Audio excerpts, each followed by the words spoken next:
Hi sa mga nagtatanong sa akin kung paano gumawa ng ganitong video. Yung magkayakap kayo ng mahal mo sa buhay, lalo na kapag yung mahal mo sa buhay ay nasa heaven na at gusto nyo po silang mayakap uli. Ito, tuturuan ko kayo gagawa tayo ng isang maikling tutorial para sa inyo. Come on! So, ang una natin gagawin guys ay pumunta tayo dito sa Google.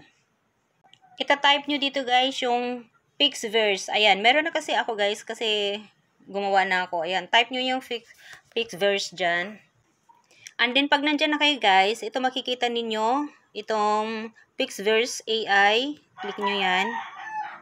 Nakalimutan ko guys kung maglalagin ba kayo dito or ano, basta sa unang ano naman, malalaman nyo naman kung sakaling need nyo maglagin sa Google or Facebook. Sa unang pasok ninyo ng, ano, dito sa Pixverse. Try Pixverse. Tapos, pagkatapos nun, mapupunta ka rito. Tapos, pindutin mo yung image to video.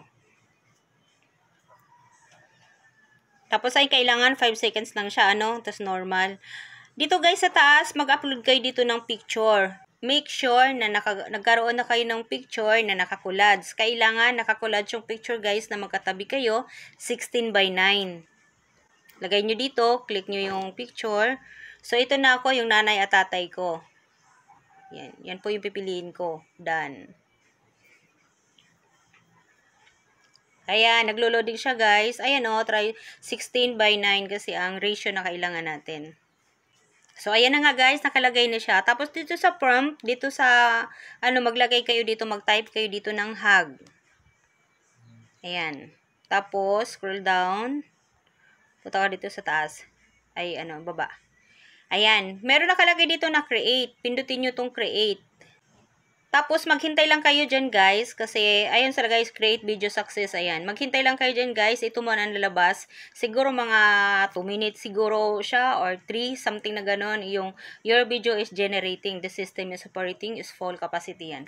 Hintayin lang po natin. So, ito na siya, guys. Lumabas na siya yung picture ng nanay ko na okay na siya. Then, click mo yan. Dito ka mapupunta sa taas. Tapos, ayan na guys. Ayan, ayan. Magkayakap na yung nanay at tatay ko. Ayan. Tapos, i-save nyo na siya dito guys. Ito may save siya o dito sa baba. Ayan. Save nyo na. Mapupunta na yan sa gallery nyo. Ayan lang po. At maraming salamat. Ayan, nasa gallery na. Pag i-upload nyo na guys, kayo nang bahala maglagay ng music. Okay?